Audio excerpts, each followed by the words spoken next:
শিক্ষা প্রতিমন্ত্রী জনাব ববি হাজ্জাজ সাহেব সাংবাদিকদেরকে বললেন, সরকার উদ্যোগ নিয়েছে প্রাথমিক বিদ্যালয়গুলোতে গানের শিক্ষক নিয়োগ দেওয়া হবে, যাতে করে বাচ্চাদেরকে নাচ গান, ঢোল তবলা এগুলা বাজনা বাজানো শেখানো হয়। হ্যাঁ, এরপরে 60,000 শিক্ষক নিয়োগ দেওয়া হবে। নাউজুবিল্লাহ বলবেন না? আচ্ছা, আপনাদেরকে অত্যন্ত বিনয়ের সাথে একটা প্রশ্ন করি, এই দেশে প্রাথমিক বিদ্যালয়ে বাচ্চাদেরকে গান শেখানো বেশি প্রয়োজন নাকি ধর্ম শেখানো বেশি প্রয়োজন? এটা জোরে বলেন না। না, গান শেখানো খুব দরকার। আচ্ছা, নাচ গান এখানে যারা এসছেন, আপনারা আপনাদের সন্তানদেরকে নিজের পকেটের টাকা খরচ করে কে কে নাচ গান শেখান? একটু হাত দেখান তো, এখানে কে আছেন যে আমি আমার সন্তানকে নাচ গান শেখাই? আছেন কেউ এখানে? আর এখানে থাকার কথা না, মসজিদ আর শয়তানরা আসে না, ঠিক কিনা বলেন? কথা বল, ঠিক না? ঠিক জুড়ে বলেন। তবে হ্যাঁ, আমি এখানকার জরিপটা বাদ দিয়ে দিলাম, এখানকার সব ভালো মানুষরা এসছেন। ধরেন সমাজের 7 থেকে 8% মানুষ অমুসলিম আছে, তারাও সন্তানদেরকে নিজের পকেটে টাকা খরচ করে চালু করায় দেয় না। তারপরেও ধরে নিলাম যে 8% লোক পকেটের টাকা খরচ করে সন্তানদেরকে নাচ গান শেখাতে চান, তাদের একটা আকাঙ্ক্ষা আছে। কিন্তু 90 থেকে 92% মানুষের আকাঙ্ক্ষা আছে সন্তানদেরকে ধর্ম শেখানো। যার দরুন স্কুল কলেজে ধর্ম শেখাতে না পেরে আপনারা নিজের পকেটের টাকা খরচ করে প্রাইভেট টিচার রেখে সন্তানদেরকে কোরআন পড়াচ্ছেন। কথা বলে না কেন? স্কুলে যে বাচ্চারা পড়ে, ওরা কোরআন পড়ে না? কার কাছে পড়ে? মসজিদ ইমাম সাহেবের কাছে পড়ে, মুয়াজ্জিন সাহেবের কাছে পড়ে, এরপরে বক্তব্যে গিয়ে পড়ে। স্পেশাল কোনো হুজুরকে শিক্ষক রেখে 1 ঘন্টা তিনি কোরআন শরীফ পড়েন। এভাবে তারা কোরআন শেখেন। মানে সরকার শেখায় না বলে বাবা মা নিজের পকেটের টাকা খরচ করে বাচ্চাকে কোরআন শেখাচ্ছেন। তাহলে দেশ এবং জনগণের তো উপকার তখন হতো, নিজের পকেটের টাকা যেন খরচ করতে না হয়, রাষ্ট্রীয়ভাবে প্রাথমিক বিদ্যালয়ে ধর্মীয় শিক্ষক নিয়োগ দিয়ে সন্তানদেরকে কোরআন শেখানোর ব্যবস্থা করা হলে। সেটা না করে আপনাদেরকে একটা তথ্য দিয়ে রাখি, বাংলাদেশে বর্তমানে প্রাথমিক বিদ্যালয়ের সংখ্যা 65,000 প্লাস রয়েছে। 65,000 প্লাস প্রাথমিক বিদ্যালয় রয়েছে। এর মধ্যে 3,83,000 প্লাস শিক্ষক রয়েছে। শিক্ষকের ঘাটতি আছে প্রায় 37,000 শিক্ষকের ঘাটতি আছে বাংলাদেশে। 29,800 প্লাস প্রধান শিক্ষকের ঘাটতি আছে। মানে এমন অনেক প্রাথমিক বিদ্যালয় আছে যেখানে প্রধান শিক্ষক নাই, আর সাধারণ শিক্ষকের গ্যাপ আছে 8,000 প্লাস। টোটাল প্রায় 37,000 যেখানে প্রয়োজনীয় শিক্ষকই নাই, সেখানে গান শেখাবার জন্য 60,000 শিক্ষক নিয়োগ দেওয়ার সিদ্ধান্ত গ্রহণ করা হলো। এই সিদ্ধান্ত ইন্টিরিম গভর্নমেন্টের সময়ে, ডক্টর মোহাম্মদ ইউনূসের সময়ে সরকার করার চেষ্টা করেছিল, আলেমরা বাধা দিয়েছিল। আলেমদের প্রতিবাদ শুনে সরকার পিছিয়ে এসেছিল যে না, আমরা এই কাজটা করব না। আমার বুঝে আসে না, হঠাৎ করে এই দেশের শিক্ষামন্ত্রীর মাথায় কোন শয়তান ভর করেছে যে প্রাথমিক বিদ্যালয়ে গানের শিক্ষক নিয়োগ দেওয়ার মতো আত্মঘাতী সিদ্ধান্ত সে কেন গ্রহণ করেছে? জাতির কাছে জবাব দিতে হবে।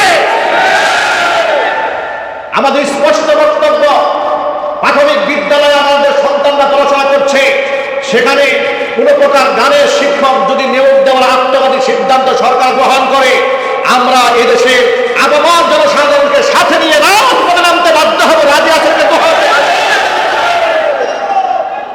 আমরা অবাক হয়ে যাই, এই ধরনের আত্মঘাতী সিদ্ধান্ত সরকার নিতে পারে না।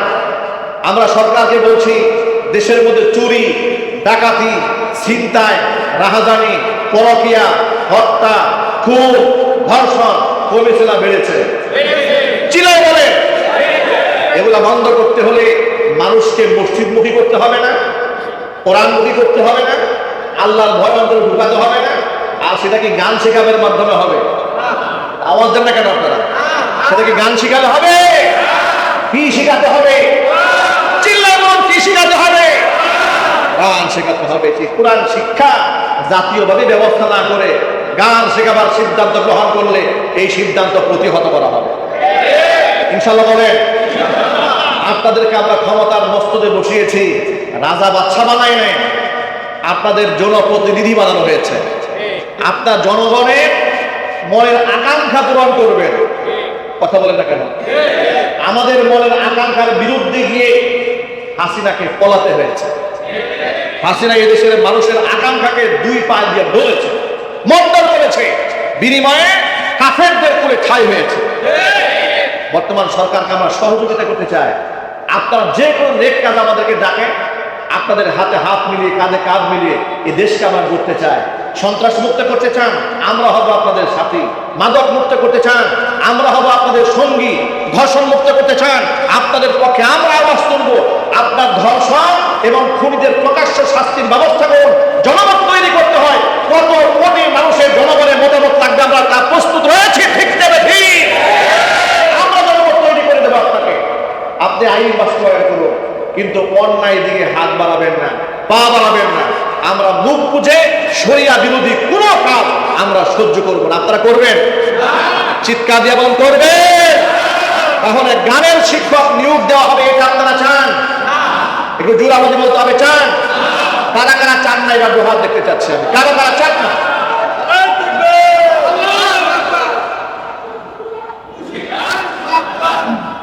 এই ধরনের আত্মঘাতী সিদ্ধান্ত সরকার নেবে বাংলাদেশে, এটা আমরা চাই না। সুতরাং আমরা আমাদের সন্তানদেরকে ইমানদার বানাতে চাই। আমরা ধর্মীয় শিক্ষক প্রাথমিক বিদ্যালয় দেখতে চাই। ঠিক না ঠিক বলেন? ধর্মীয় শিক্ষক নিয়োগ দেওয়া হোক। কারা কারা চান হাত দেখতে? এবার ধর্মীয় শিক্ষক, কওমি মাদ্রাসার হক্কানি আলেমদেরকে নিয়োগ দেওয়া হোক। হাফেজ, কারি অসংখ্য, অভাব নেই বাংলাদেশে। ঠিক না ঠিক যদি বলে হাত নামান। আমাদের বড় আফসোস হয়, আমাদের মাস্টার্স পাস করা একটা ছেলে বাবার লাশ সামনে নিয়ে জানাজা পড়তে পারে না। এর চেয়ে লজ্জা কি হতে পারে? ঠিক আছে বলে বলে। আমাদের বিসিএস ক্যাডার ছেলেটা সালাম দিতে জানেন না, এর চেয়ে লজ্জা কি হয়? আমাদের মাস্টার্স কমপ্লিট করা ছেলেটা বিসমিল্লাহির রহমানির রহিম বিশুদ্ধ বলতে পারেন না, সূরা ফাতিহা জানেন না। এত লজ্জা একটা মুসলিম দেশের মানুষের জন্য হতে পারে? চিল্লায় বলুন, হতে পারে? বিশ্বাস করেন আল্লাহর কসম, এমন বহু ব্যক্তিদের জানাজার নামাজে শামিল হয়েছে।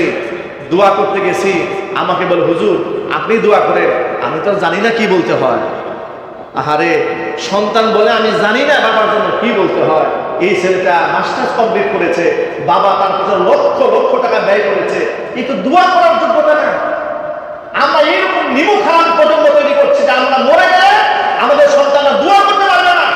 আর এইরকম নিমুখ হারাম প্রজন্ম তৈরি হবে যাদের শিক্ষক নিয়োগ দেওয়া হবে, সেটা আমরা চাই না। সুতরাং আমাদের আজকের আলোচনার মূল টপিক মাদক। মাদকের সাথে আমাদের কোনো সম্পর্ক থাকবে না। মাদক সেবী, মাদক ব্যবসায়ী, মাদকের সহযোগী সকলের উপর আল্লাহ রাসূলের লানত। সামাজিকভাবে বয়কট করতে হবে। কোনো মাদক ব্যবসায়ীর সাথে কোনো সম্পর্ক রাখবেন না, ইনশাআল্লাহ বলেন।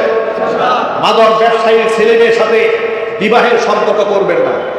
যদি জানে এই লোক মাদক ব্যবসায়ী, তার মেয়েকে কেউ বিবাহ করবেন না। ঠিক আছে বলেন। সামাজিকভাবে বয়কট করেন, মাদক ভাবে বন্ধ করতে হয়। সম্মিলিতভাবে প্রচেষ্টা যদি আমরা উদ্যোগ নেই, মাদক ব্যবসা বন্ধ করা যাবে ইনশাআল্লাহ। বলেন ইনশাআল্লাহ। এবার ইসলামী শরীয়তে একটা নীতিমালা শোনায় যায় আপনাদেরকে মাদক সেবন করার ব্যাপারে। ইসলামী ফিকহের দৃষ্টিকোণ থেকে রাষ্ট্রীয় নীতিমালা রয়েছে। মাদক যেই ব্যক্তি পান করবে, প্রমাণ যদি পাওয়া যায় তাকে 40টা ব্যত্রাঘাত করা হবে। বিচারক যদি তার অপরাধের আরো ভয়াবহ দেখতে পায়, 40 থেকে 80টা জুতা মারার আইন ইসলামে রয়েছে। প্রকাশ্য দিবালোকে 40 থেকে 80টা চাবুক মারার বিধান রয়েছে মাদক সেবীদের ব্যাপারে। অথচ দেখেন বাংলাদেশের মাদক সেবীদের কি দাম। ঠিক না ভাই বলে? মাদক সেবী, মাদক ব্যবসায়ীদের বিরাট দাম। কারণ রাতারাতি বড়লোক হয়তো এগুলো টাকা পয়সা হলেই। এখন আমাদের গার্জিয়ানরা এমন হয়েছে যে মেয়ে বিবাহ দিতে যাবে, ছেলেটা কি মাদক ব্যবসা করে না আলুর ব্যবসা করে দেখা দরকার নেই। পয়সা বেশি আছে কার, তার সাথে মেয়েকে বিবাহ দিতে হবে। এই একটা অভিশপ্ত মানসিকতা আমাদের সমাজ আছে না ভাই? শুধু টাকা দেখতে হবে। এরপরে সেই মেয়েটা সেখানে যাওয়ার পরে নিদারুণ কষ্ট পায়, টর্চারের শিকার হয়, নির্যাতনের শিকার হয়। এরপরে নিজের সন্তানকে রেখে আরেক দিকে চলে যায়। কত রকমের ওখানে সংগঠিত হচ্ছে এই মাদকের কারণে। সুতরাং মাদক হারাম, ইসলাম হারাম করেছে, এটা চিরদিনের জন্য নিজেরা আমরা বাদ দিয়ে দিলাম। আল্লাহ যেন আমাদেরকে মাদক মুক্ত জীবন গড়ার তৌফিক দান করেন। সবাই বলেন আমিন। সন্তানদেরকে আমরা মাদক সেবী বানাবো না, বলেন ইনশাআল্লাহ। আমরা আমাদের সন্তানদেরকে নামাজের দিকে ডাকবো। ইন্নাস সালাতা তানহা আনিল ফাহশাই ওয়াল মুনকার, নিশ্চয়ই নামাজ মানুষকে সব ধরনের অন্যায় এবং আল্লাহ নবী সাল্লাল্লাহু আলাইহি সাল্লাম মদের সাথে সংশ্লিষ্ট 10 শ্রেণীর মানুষকে লানত দিয়েছেন। যে ব্যক্তি মদ প্রস্তুত করে তার উপরে নবীজি লানত দিয়েছেন, যেই ব্যক্তি প্যাকেজিং করে তার উপর নবীজি লানত দিয়েছেন, যেই ব্যক্তি মদ বিক্রি করে তার উপর আল্লাহ নবী লানত দিয়েছেন, যেই ব্যক্তি মদ কিনে তার উপর লানত দিয়েছেন, যেই ব্যক্তি মদ বহন করে তার উপর আল্লাহ নবী লানত দিয়েছেন, যেই ব্যক্তি মদের টাকার মধ্যে ইনভেস্ট করে ব্যবসায় তার উপর লানত দিয়েছেন, মদের লভ্যাংশ যারা নেয় তাদের উপরে নবীজি লানত দিয়েছেন, মদের সাক্ষী যেই ব্যক্তি হয় তার উপর নবীজি লানত দিয়েছেন। এরকম 10 শ্রেণীর মানুষের উপর আল্লাহ নবী লানত দিয়েছেন। একটা মুসলিম দেশে কোনোদিন মদের কারখানা থাকতে পারে না, ঠিক কিনা বলেন? বাংলাদেশে মদের কারখানা আছে না? কথা বলে না নাই? মদের লাইসেন্স দেওয়া হয় না? হ্যাঁ, মদের লাইসেন্স দেওয়া হয়, মদের কারখানাও আছে। আরো আশ্চর্য ব্যাপার, ডক্টর মোহাম্মদ ইউনূসের সময়ে আমেরিকার সাথে চুক্তি করেছে, রাষ্ট্রীয় চুক্তি। কি চুক্তি? সেই চুক্তি হচ্ছে হারাম শুকরের গোশত, এটা আমেরিকা থেকে বাংলাদেশে তারা আমদানি করবে। অনুমোদন রাষ্ট্রীয়ভাবে দিয়েছে। ঠান্ডা মাথায় কি কাজগুলো করেছে দেখেছেন? হারাম যে শুকরের মাংস, সেই শুকরের মাংস বাংলাদেশে আমেরিকা থেকে আমদানি করবে, ইম্পোর্ট করবে, সেটা রাষ্ট্রীয়ভাবে চুক্তি করা হয়েছে। আজকে নির্বাচনের আগে কত ভালো ভালো কথা রাজনীতিবিদদের মুখে আমরা শুনি। কেউ তো মদিনার ইসলাম বলেন, কেউ খেলাফত প্রতিষ্ঠার কথাবার্তা বলেন, কেউ আবার দ্বীন প্রতিষ্ঠার কথাবার্তা বলেন, কেউ ইসলাম প্রতিষ্ঠার কথাবার্তা বলেন, কেউ আল্লাহর আইন দিয়ে দেশ চলবে, সমাজ চলবে, এই ধরনের কথাবার্তা বলেন। কিন্তু কোনো মতে একবার এমপি আর মন্ত্রী হয়ে গেলে এগুলার কথা আর মনে থাকে না, ঠিক না? কোনো মতে পাবলিক সিম্পিতি নিয়ে একবার ক্ষমতার মস্তদে বসতে পারলে এগুলোর কথা আর মনে থাকে না। বর্তমান সরকার ক্ষমতায় আসার পরে অনেক ভালো ভালো কাজ করেছে, তাদের ভালো কাজের জন্য আমরা আল্লাহর কাছে দোয়া করি। মাননীয় প্রধানমন্ত্রী জনাব তারেক রহমান সাহেব বেশ কিছু ভালো উদ্যোগ নিয়েছেন। একটি গরিব রাষ্ট্র হিসেবে রাষ্ট্রের ঋণের বোঝা কমানোর জন্য সরকারি ট্যাক্স ফি গাড়ি বন্ধ করে দিয়েছে।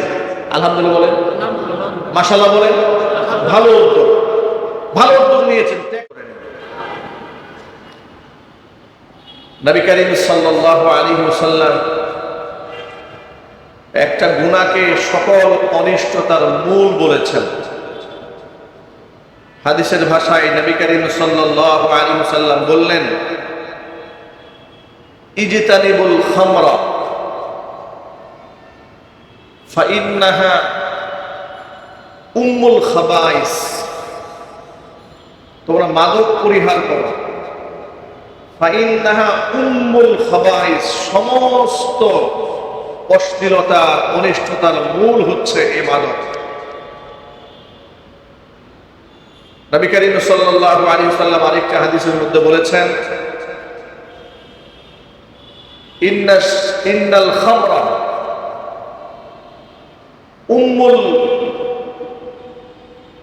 উম্মুশ শাররি, সমস্ত অনিষ্টতার মূল হচ্ছে মাদক। আজকে একটি মুসলিম দেশে মাদকের এত বেশি সয়লাব হয়েছে। ১৫০০ বছর আগে এই মাদককে ইসলাম হারাম ঘোষণা করেছে। ১৫০০ বছর আগে নবী করিম সাল্লাল্লাহু আলাইহি ওয়াসাল্লাম এও ভবিষ্যৎবাণী করেছেন, ততক্ষণ পর্যন্ত পৃথিবীতে কিয়ামত সংঘটিত হবে না যতক্ষণ পর্যন্ত ইলম উঠিয়ে না নেওয়া হবে, মূর্খতা সমাজের মধ্যে ব্যাপক হারে বৃদ্ধি না পাবে, নারীদের সংখ্যা বৃদ্ধি পাবে, পুরুষের সংখ্যা কমে যাবে। নারীদের সংখ্যা বৃদ্ধি পেতে পেতে অবস্থা এমন হবে, একজন পুরুষের দায়িত্বে ন্যূনতম 50 জন নারী থাকবে। মূর্খতা সয়লাভ হয়ে যাবে এবং মদ এবং ব্যভিচার মারাত্মকভাবে সমাজের মধ্যে বৃদ্ধি পাবে। অন্য একটা হাদিসের মধ্যে এসেছে শুধুমাত্র মদ বৃদ্ধি পাবে তাই নয়, আল্লাহ রাসূল সাল্লাল্লাহু আলাইহি সাল্লাম বলছেন আমার উম্মতের কিছু অংশের লোকেরা মদকে বৈধ মনে করে পান করবে, এমনকি তার নামটা পর্যন্ত চেঞ্জ করে ফেলবে। মদের এখন অনেক নাম হয়েছে। মদের নাম হয়েছে কোকেইন, নাম হয়েছে ড্রিঙ্কস, পাওয়ার ড্রিঙ্কস, নাম হয়েছে হুস্কি, নানা ধরনের নাম দিয়েছে। নাম দেওয়া হয়েছে সীসা।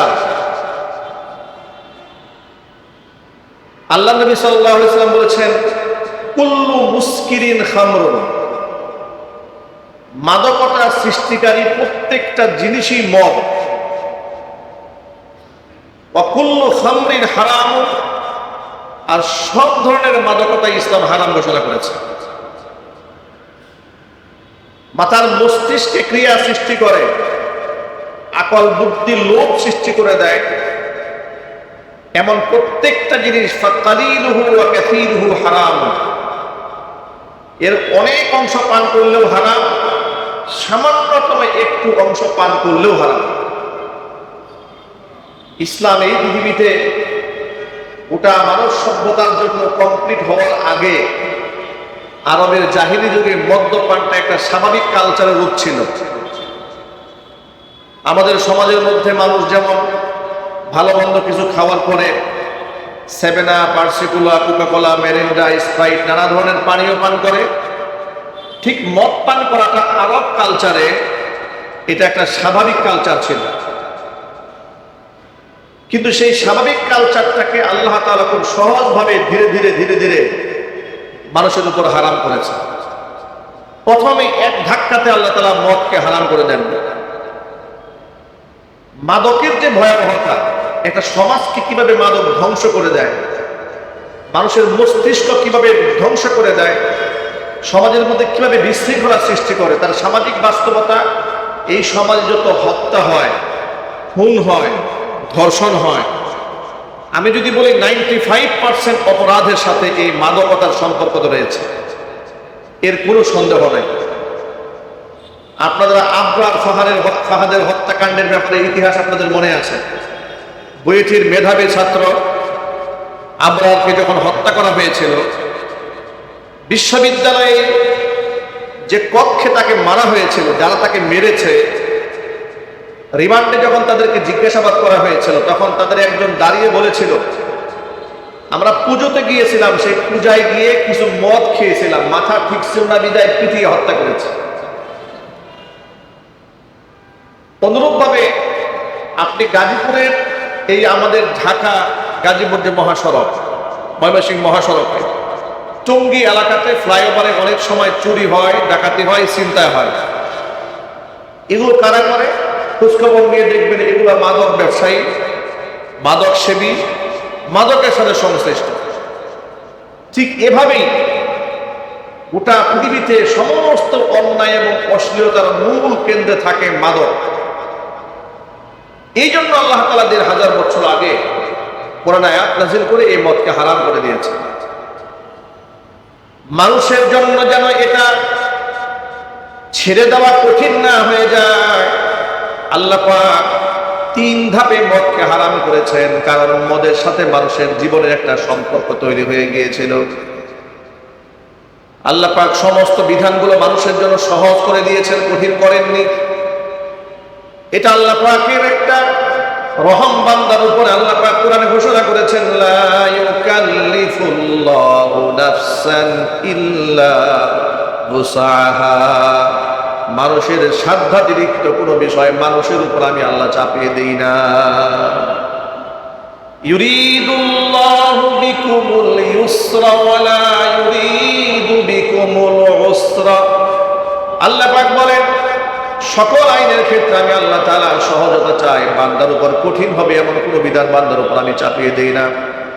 যে সমাজের মানুষগুলো মাদকের সাথে এমন ভাবে জড়িয়ে পড়েছিল, অনুষ্ঠানে গিয়ে মদ্যপান করে, ঘুমানো যাওয়ার আগে মদ্যপান করে, স্বাভাবিকভাবে মদ্যপান করে, হঠাৎ করে তাদের উপর মদ হারাম এমন একটা আইন হয়ে গেলে তাদের জন্য এটা পালন করা দুঃসাধ্য হয়ে যেত। আল্লাহ তাআলা মদের উপর মানুষের ভক্তি শ্রদ্ধা আগে নষ্ট করেছেন। সূরা বাকারা আয়াতের মধ্যে আল্লাহ পাক বলেন, ইয়াসআলুনাকা আনিল খামরি ওয়াল মাইসিরি কুল ফীহিমা ইসমুন কাবীরুন ওয়া মানাফিউ লিন-নাস ওয়া ইসমুহুমা আকবারু মিন নাফইহিমা। ও নবী, মদ এবং জুয়ার ব্যাপারে লোকেরা আপনার কাছে প্রশ্ন করে, মদ এবং জুয়ার ব্যাপারে আপনি ফয়সালা দিয়ে দিন। কুল ফীহিমা ইসমুন কাবীরুন ওয়া মানাফিউ লিন-নাস। মদ এবং জুয়ার মধ্যে রয়েছে মারাত্মক ধরনের গুনাহ, তবে তার মধ্যে কিছু উপকারিতা রয়েছে। তবে ওয়া ইসমুহুমা আকবারু মিন নাফইহিমা, মদ জুয়ার যে উপকারিতা রয়েছে তার চেয়ে গুনাহটা বড় ভয়ঙ্কর। এই আয়াত নাযিল হওয়ার পরে মদের প্রতি মানুষের আসক্তি কমতে থাকলো। যে আল্লাহ পাক যে জিনিসকে খারাপ বলেছেন, অপকার বলেছেন, আস্তে আস্তে এর উপর মানুষের একটা অনীহা সৃষ্টি হতে শুরু হলো। কিছুদিন পরে অবস্থা এমন হলো যে মাগরিবের নামাজের সময়ে সাহাবায়ে কেরামের কিছু সদস্য মদ পান করেছে। তখন তো নিষিদ্ধ পানীয় ছিল না, এটা মদ খেয়েছে। মদ খেয়ে নামাজে দাঁড়িয়েছে। নামাজে দাঁড়িয়ে ইমাম সাহেব সূরা কাফিরুন তেলাওয়াত শুরু করেছে। কুল ইয়া আইয়ুহাল কাফিরুন লা আ'বুদু মা তা'বুদুন ওয়ালা আনতুম আ'বিদুনা মা আ'বুদু ওয়ালা আনা আ'বিদুম মা আ'বাদতুম ওয়ালা আনতুম আ'বিদুনা মা আ'বুদু লাকুম দীনুকুম ওয়ালিয়া দীন। আয়াতের মধ্যে আল্লাহ তাআলা কাফেরদের ব্যাপারে মুহাম্মদ সাল্লাল্লাহু আলাইহি ওয়াসাল্লামের অবস্থানকে পরিষ্কার করে দিয়েছেন। হে নবী, আপনি বলেন, ইয়া আইয়ুহাল কাফিরুন লা আ'বুদু মা তা'বুদুন। তোমরা যার ইবাদত করো আমি তার ইবাদত করি না, করছি না, ভবিষ্যতেও করব না। লা মানে না, লা মানে কি? না, করব না। কিন্তু ইমাম সাহেব তো মদ্যপান করেছেন, মদ খেয়েছেন, তখন তো নিষিদ্ধ ছিল না। মদ খেয়ে মাতাল হয়ে নামাজে দাঁড়িয়েছে। এখন তিনি যখন বলবেন লা আ'বুদু মা তা'বুদুন, এটা লা না বলে আ'বুদু মা তা'বুদুন, অর্থাৎ তোমরা যার ইবাদত করো আমি তার ইবাদত করি। লা বাদ দিয়ে দিয়েছে, কারণ মস্তিষ্ক ঠিক নাই। মস্তিষ্ক কি নাই? ঠিক নাই। ঠিক এই অবস্থায় নবী করিম সাল্লাল্লাহু আলাইহি ওয়াসাল্লামের কাছে সাহাবায়ে কেরামকে নালিশ দিলেন, হে আল্লাহর নবী, এই যে মদের ব্যাপারে তো স্পষ্ট কোনো ফতোয়া আসে নাই, কিন্তু আমাদের তো অবস্থা খারাপ হয়ে যাচ্ছে। ইমাম সাহেব নামাজের মধ্যে উল্টাপাল্টা তেলাওয়াত করেছে। আল্লাহ পাকের সিদ্ধান্তের অপেক্ষায় নবী থাকলেন। আল্লাহ পাক আয়াত নাযিল করলেন সূরা নিসা। আল্লাহ পাক ঘোষণা করলেন, ইয়া আইয়ুহাল্লাযীনা আমানু লা তাকরাবুস সালাতা ওয়া আনতুম সুকারা হাত্তা তা'লামু মা তাকুলুন। নিজেরা কি বলো সেটার হুঁশ নাই, এরকম মাতাল অবস্থায় কখনো নামাজের ধারে কাছেও তোমরা যাবে না। সুবহানাল্লাহ বলেন। এখন যারা আল্লাহ ভক্ত মানুষ, নামাজ পছন্দ করে, এখন সাহাবায়ে কেরাম চিন্তা করলেন যে নামাজ আল্লাহর এত পছন্দ, সেই জিনিস যে জিনিস খেয়ে আমি সে আল্লাহর পছন্দের ইবাদতটাই করতে পারবো না, সেটা ভালো জিনিস হতে পারে না। তো সাহাবায়ে কেরামের মধ্যে বিরাট একটা অংশের মানুষ মানে মদ নিষিদ্ধ হওয়ার আগেই মদ ছেড়ে দিল। কিন্তু তারপরেও যেহেতু নিষিদ্ধ পানীয় নয়, এর সাথে অনেক সাহাবীদের সাথে, মুসলমানদের সাথে স্বাভাবিক সম্পর্ক গড়ে উঠেছে। একটা অনুষ্ঠানে আনাস রাদিয়াল্লাহু তাআলা আনহু সহ বিশিষ্ট অনেক সাহাবীরা উপস্থিত। এমন অবস্থায় সবার হাতে মদ ছিল। অনুষ্ঠানের মধ্যে যেরকম পানীয় পান করে, ঠিক এই মুহূর্তে তাদের কানে এসে আওয়াজ দেওয়া হলো যে মদের ব্যাপারে তো চূড়ান্ত আয়াত নাযিল হয়েছে। চূড়ান্ত আয়াতটা কি? সূরা মাঈদাতে এসেছে 90 এবং 91 নম্বর আয়াতে। কি আসলে সেখানে? আল্লাহ পাক বললেন, ইয়া আইয়ুহাল্লাযীনা আমানু ইন্নামাল খামরু ওয়াল মাইসিরু ওয়াল আনসাবু ওয়াল আজলামু রিজসুম মিন আমালিশ শাইতান ফাজতানিবুহু লাআল্লাকুম তুফলিহুন। হে ঈমানদাররা, চারটি জিনিস শয়তানের নাপাক কর্মকাণ্ড, এগুলা পরিহার করতে হবে। এক নাম্বার হচ্ছে ইন্নামাল খামর, এক নাম্বার হচ্ছে মদ, দুই নাম্বার হচ্ছে জুয়া, তিন নাম্বার হচ্ছে মূর্তি, চার নাম্বার হচ্ছে ভাগ্য নির্ধারণকারী তীর। এই চারটা জিনিস শয়তানের নাপাক কর্মকাণ্ড, এগুলা তোমরা অবশ্যই পরিহার করতে হবে। এটা আল্লাহ পাকের হুকুম। এগুলা পরিহার করলে সফলতা তোমাদের আসবে। মদ আর জুয়া কেন নিষিদ্ধ করলাম শোনা। ইন্নামা ইউরিদুশ শাইতানু আইয়ুকিআ বাইনাকুমুল আদাওয়াতা ওয়াল বাগদাআ ফিল খামরি ওয়াল মাইসিরি ওয়া ইয়াসুদ্দাকুম আন যিকরিল্লাহি ওয়া আনিস সালাহ। মদ এবং জুয়ার মধ্য দিয়ে সমাজের মধ্যে শয়তান তোমাদের ভ্রাতৃত্ব নষ্ট করে দিয়ে একে অপরের সাথে শত্রুতা তৈরি করতে চায়। ইন্নামা ইউরিদুশ শাইতান, নিশ্চয়ই শয়তান চায়, আইয়ুকিআ বাইনাকুমুল আদাওয়াতা ওয়াল বাগদা, তোমাদের ভাই ভাই শত্রুতা তৈরি করতে চায়। আচ্ছা, মাদক সেবীদের সাথে ভাই বোনদের সম্পর্ক ভালো থাকে? একটু জোরে আওয়াজ দিয়ে বলেন। মাদক সেবী বাবার সাথে সন্তানের সম্পর্ক ভালো হয়? মাদক সেবী স্বামীর সাথে স্ত্রীর সম্পর্ক ভালো হয়? মাদক সেবী প্রতিবেশীর সাথে প্রতিবেশীর সম্পর্ক ভালো হয় না? ভালো হয় না। মাদক সেবী কিংবা ব্যবসায়ী একজন ব্যক্তির সাথে পাশের যে দোকানদার ব্যবসায়ী তার সাথে সম্পর্ক ভালো থাকে? ভালো থাকে না। আল্লাহ পাক বলছেন, ঠিক জুয়া এবং মদ দিয়ে শয়তান তোমাদের মধ্যে শত্রুতা তৈরি করতে চায়। এগুলো তোমরা চিরতরে পরিহার করো। এই আয়াত নাযিল হওয়ার পরে আনাস ইবনে মালিক রাদিয়াল্লাহু তাআলা আনহু সহ বিশিষ্ট বহু সাহাবায়ে কেরাম এক জায়গায় উপস্থিত ছিলেন। যাদের হাতে মদের বোতল ছিল তারা ফেলে দিলেন। ঘোষণা করলেন, যার হাতে মদের যা আছে, মক্কা আছে, হাড়ি আছে, সব ফেলে দাও। তাৎক্ষণিক সকলে ফেলে দিলেন। মদিনার গলি গলি ঘুরে ঘুরে সাহাবায়ে কেরামকে এলান করলেন, মদ হারাম করে দেওয়া হয়েছে। সাহাবায়ে কেরাম আল্লাহর আয়াতকে, সিদ্ধান্তকে এমন ভাবে গ্রহণ করলেন, যাদের ঘরে মদের মটকা ছিল। মদের কি ছিল? মটকা। মটকা বোঝেন তো, মাটির পেয়ালার মধ্যে তারা মদ রাখতো, সেগুলো তারা ভেঙে ফেলল। মদের হাঁড়িগুলা ভেঙে ফেলল। এত বেশি মদ ঘর থেকে রাস্তায় তারা ফেলে দিয়েছিল, হাদিস শরীফে এসছে, রাস্তার ওই গলি মদ দিয়ে প্লাবিত হয়ে গিয়েছে। সুবহানাল্লাহ পড়েন। আর সাহাবায়ে কেরাম এমন ভাবে মদকে ছেড়ে দিয়েছিলেন, তাদের জীবন তো সেই মদকে কখনোই স্পর্শ করেন নাই। এইভাবে একটি পবিত্র সমাজ ১৫০০ বছর আগে নবী করিম সাল্লাল্লাহু আলাইহি সাল্লাম গঠন করতে সক্ষম হয়েছিলেন আল্লাহ পাকের এই কোরআন দিয়ে। কি দিয়ে জোরে বলেন তো ভাই? সবাই বলেন কি দিয়ে? সে আয়াত এখনো আছে না নাই? জোরে বলুন। কিন্তু সে আইন নাই সমাজে, বাস্তবায়ন নাই সমাজে। এই জন্য আজকে দুঃখ ভারাক্রান্ত মন নিয়ে বলতে হয় যে ৯০ থেকে ৯২% কিংবা ৯৫% মুসলিম অধ্যুষিত এই দেশে মুসলমানদের সংখ্যা এত বেশি থাকা সত্ত্বেও তারা এসে মসজিদে নামাজ পড়ে, রমজান মাসে রোজা রাখে, ব্যক্তি বিশেষ হজও করে, ব্যক্তি বিশেষ যাকাতও প্রদান করে। কিন্তু যে মাদকতা গোটা সমাজকে নষ্ট করে দিচ্ছে, যা টোটালি হারাম, সেই হারামের আইনটা মুসলিম দেশে মুসলমানরা আজও বাস্তবায়ন করতে পারে নাই। এর চেয়ে লজ্জা শরম আমাদের আর কি হতে পারে? ঠিক না ব্যাঠিক বলে? আমরা যাদেরকে ভোট দিয়ে এমপি বানিয়েছি, মন্ত্রী বানিয়েছে, তারা কি হিন্দু না মুসলমান?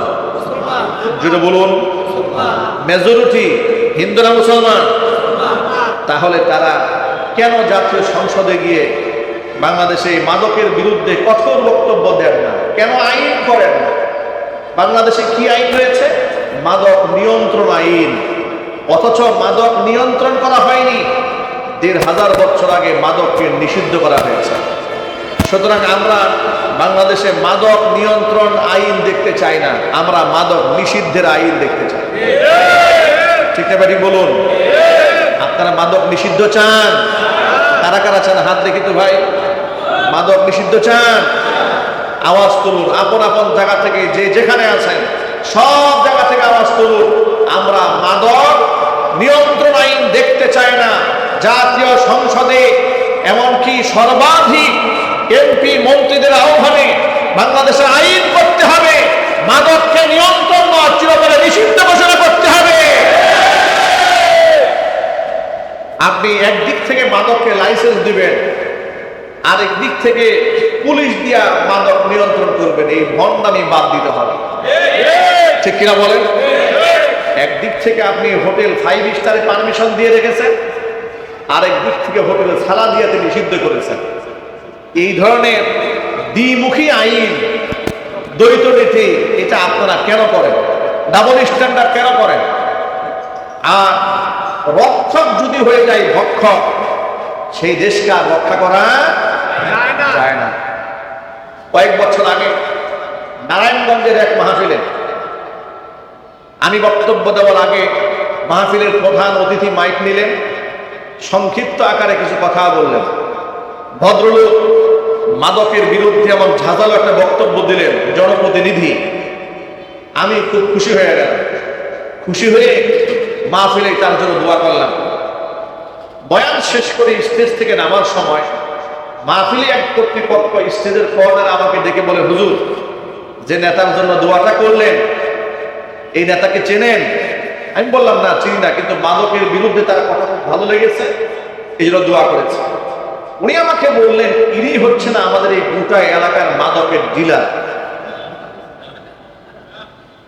এখন চিন্তা করা যায়, মাদকের ডিলার মাহফিল স্টেজে এসে মাদকের বিরুদ্ধে বয়ান করছে।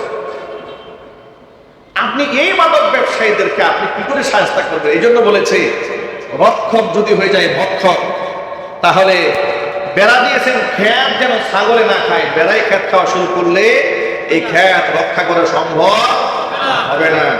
বাংলাদেশে যত মাদক ঢুকে চোরাচালানি হয়, এর সাথে প্রশাসনের লোক জড়িত আছে না?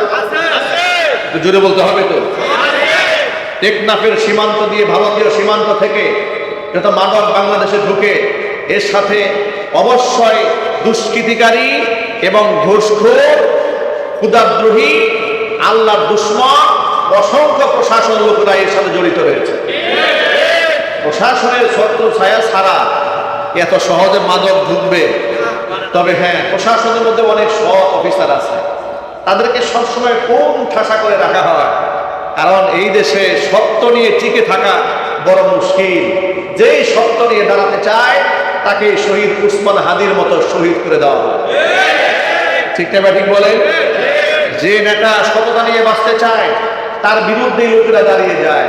যে আলেম বলিষ্ঠ কণ্ঠে মাদকের বিরুদ্ধে, চোরাচালানির বিরুদ্ধে, সুদখোরের বিরুদ্ধে, ঘুষখোরের বিরুদ্ধে, এমনকি ব্যাংক লুটেরাদের বিরুদ্ধে, ভোট ডাকাতের বিরুদ্ধে মসজিদের মিম্বার থেকে বজ্র কণ্ঠে কথা বলে, সে আলেমকে জঙ্গি বানিয়ে জেলখানায় ঢুকিয়ে দেওয়া হয়। এটার নাম তো বাংলাদেশ। বাংলাদেশে এমন বহু ঘটনা ঘটেছে, মসজিদের মিম্বার থেকে মাদকের বিরুদ্ধে কথা বলার কারণে মসজিদ কমিটি ইমাম সাহেবকে পিটিয়েছে। কক্সবাজারে ঘটনা ঘটেছে। মাদকের বিরুদ্ধে হুজুর কেন ওয়াজ করেছে? যৌতুকের বিরুদ্ধে কেন ওয়াজ করেছে? ঘুষের বিরুদ্ধে হুজুর কেন ওয়াজ করেছে? জবাব দিতে জানা হয়েছে। সকল মুসল্লি ভাইদেরকে আহ্বান জানাচ্ছি, মদের সাথে মুসলমানের কোনো সম্পর্ক থাকতে পারে না। আমরা মুসলমান, আল্লাহ বিশ্বাস করি, কোরআনে বিশ্বাস করি, আল্লাহর সামনে দাঁড়াতে হবে সেই বিশ্বাস করি, ঠিক কিনা বলে? সেই বিশ্বাস আছে বলেই তো আজকে এই এতগুলো মানুষ আপনারা মসজিদে নামাজে এসছেন। আচ্ছা, যদি এমন কোনো কথা শোনেন, আমার কষ্টের নামাজ কষ্ট করে আদায় করছে কিন্তু সওয়াব পাচ্ছি না একটা গুনার কারণে, সেই গুনাহ কি করা যাবে? কথা বলে না কেন? আচ্ছা, আমরা নামাজ পড়ি কি সওয়াবের আশায় নয়? সওয়াব কে দেবেন? যদি বলেন কে দেবেন? আল্লাহ দেবেন। কিন্তু আপনি শুনলেন যে এমন একটা গুনাহ আমার দ্বারা হয়েছে যে আগামী 40 দিনের আমার কোনো সিজদা দিয়ে কোনো ফায়দা হচ্ছে না, কোনো সওয়াব আমার আমলনামায় জমা হচ্ছে না। এমন একটা ভয়াবহ গুনাহ আমি করে ফেলেছি। এটা জানার পরে, শোনার পরে তওবা ছাড়া কোনো রাস্তা আছে? ইবনে মাজার একটা হাদিস শুনে আপনাদেরকে, নবী করিম সাল্লাল্লাহু আলাইহি ওয়াসাল্লাম বলেছে, মান শারিবাল খামরা লাম তুকবাল সালাতুহু 40 ইয়াওমা। যে ব্যক্তি মদ্যপান করবে 40 দিন পর্যন্ত তার কোনো নামাজ আল্লাহর দরবারে কবুল হবে না। 40 দিন পর্যন্ত নামাজ কবুল হবে না। এই অবস্থায় যদি ওই লোকটা মারা যায়, সেই লোকটা জাহান্নামের আগুনে পড়বে। তবে হ্যাঁ, তোর বান্দা যদি তওবা করে ফেলে, আল্লাহ পাক তারে ক্ষমা করে দেবেন। সুবহানাল্লাহ। যদি সে তওবা করে ফেলে, তাহলে আল্লাহ পাক তার নামাজও কবুল করবেন, তারে ক্ষমা করে দেবেন। কিন্তু সে তওবা করলো, তওবা করার পরে নামাজ শুরু করেছে, আবার মদ্যপান করেছে, আবার মদ পান করলো। নবীজি সাল্লাল্লাহু আলাইহি সাল্লাম বলেন, আবারও তার জন্য 40 দিন নামাজ কবুল হওয়া বন্ধ হয়ে গেল। তবে বান্দা যদি তওবা করে ফেলে, যদি মরে যায় জাহান্নামে চলে যাবে। তবে যদি তওবা করে ফেলে, তাহলে আল্লাহ পাক তার তওবা মঞ্জুর করবেন, দ্বিতীয়বার তওবা কবুল করে নেবেন। এরপরে আবার সেই ব্যক্তি মদ খেয়েছে তৃতীয়বার। কয়বার গেল এটা? 3 নাম্বার। প্রথম খেয়েছে, তওবা করেছে, আল্লাহ মাফ করে দিয়েছে। দ্বিতীয়বার খেয়েছে, আবার তওবা করেছে, আল্লাহ মাফ করে দিয়েছে। তৃতীয়বার আবারও ব্যক্তি তওবা করেছে, তওবা করার পর আবারও মদ খেয়েছে। আল্লাহ নবী বলেন, তৃতীয়বার আবার ব্যক্তি মদ পান করেছে। এই অবস্থায় যদি সে তওবা না করে মারা যায়, সে জাহান্নামে যাবে। আর মারা যাওয়ার আগ পর্যন্ত 40 দিন তার কোনো নামাজ কবুল হবে না। তবে বান্দা যদি তওবা করে ফেলে, আল্লাহ পাক তারে ক্ষমা করে দেবেন। চতুর্থবার আবারও যদি বান্দা তওবার পরে আবারও মদ্যপান করে, নবীজি বলেছেন সেই ব্যক্তির অবশ্যই ব্যক্তি যদি তওবা না করে, কিন্তু চতুর্থবার যখন ব্যক্তি করবে, তখন আর তওবা করার সুযোগ হয়তো তার হবে না। ব্যক্তির জন্য আল্লাহ রাব্বুল আলামিন জাহান্নামের যারা তিবাতুল খাবার, অবশ্যই জাহান্নামীদের পূজা আল্লাহ পাক এই ব্যক্তিদেরকে পান করাবেন। জোরে কান নাউজুবিল্লাহ। মদ, মাদকতা, এটা শুধুমাত্র মদকে বোঝায় না, এর সাথে আসে গাঁজা, এর সাথে সম্পৃক্ত হচ্ছে হেরোইন, কোকাইন, সীসা, তারি। মাদকতা বলতে যা বোঝায়, সমস্ত মদ, সমস্ত মাদকতা, নেশাদ্রব্য এই হুকুমের আওতাভুক্ত। যে এর সাথে সম্পৃক্ত হবে, তার সমস্ত 40 দিনের ইবাদত নষ্ট হয়ে যাবে। আল্লাহ আমাদেরকে এই ভয়াবহ গুনাহ থেকে হেফাজত করো। জোরে কোন আমিন। এই জন্য করণীয় কি?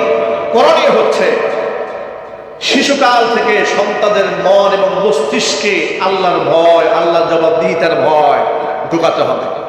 এমনকি মাদকের ভয়াবহতা বাচ্চাকাল থেকে এদেরকে শেখাতে হবে। ঠিক কিনা বলেন? মদ কেন খাওয়া যাবে না, বিড়ি সিগারেট হাতে কেন নেওয়া যাবে না, শিশুকাল থেকে এই মদের প্রতি, নেশার প্রতি এদের একটা বিদ্বেষ তৈরি করতে হবে, যেটা ভয়াবহতা, এমনই ভয়াবহতা যে এটা ধরা যাবে না, এটা ছোঁয়া যাবে না, এটা খাওয়া যাবে না। শিশুকাল থেকে মস্তিষ্কে যদি ঢুকাতে না পারি, তাহলে এই সন্তানদেরকে মাদক ব্যবসায়ী থেকে বাঁচানো যাবে না, মাদক সেবী হওয়া থেকেও বিরত রাখা যাবে না, এদের চরিত্রও ঠিক রাখা যাবে না। এরা কিশোর জ্ঞান হবে, আপনার চোখের সামনে আপনার গলায় ছুরি ধরবে, আপনি এদেরকে কন্ট্রোল করতে পারবেন না। এই জন্য চিরন্তন জীবন ব্যবস্থার নাম ইসলাম। এই কোরআন মানুষকে মদ চিরদিনের জন্য হারাম ঘোষণা করেছে। জোরে বলেন সুবহানাল্লাহ।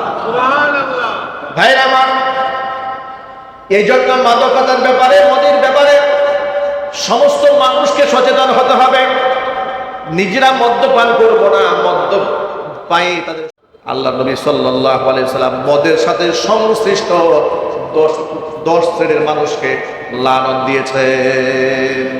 যে ব্যক্তি মদ প্রস্তুত করে তার উপর নবীজি লানত দিয়েছেন, যেই ব্যক্তি প্যাকেজিং করে তার উপর নবীজি লানত দিয়েছেন, যেই ব্যক্তি মদ বিক্রি করে তার উপর আল্লাহ নবী লানত দিয়েছেন, যেই ব্যক্তি মদ কিনে তার উপর লানত দিয়েছেন, যেই ব্যক্তি মদ বহন করে তার উপর আল্লাহ নবী লানত দিয়েছেন, যেই ব্যক্তি মদের টাকার মধ্যে ইনভেস্ট করে ব্যবসায় তার উপর লানত দিয়েছেন, মদের লভ্যাংশ যারা নেয় তাদের উপরে নবীজি লানত দিয়েছেন, মদের সাক্ষী যেই ব্যক্তি হয় তার উপর নবীজি লানত দিয়েছেন। এরকম 10 মানুষের উপর আল্লাহ নবী লানত দিয়েছেন। একটা মুসলিম দেশে কোনোদিন মদের কারখানা থাকতে পারে না। ঠিক কিনা বলেন? বাংলাদেশে মদের কারখানা আছে না? কথা বলেন না? নাই। মদের লাইসেন্স দেওয়া হয় না? হ্যাঁ, মদের লাইসেন্স দেওয়া হয়, মদের কারখানাও আছে।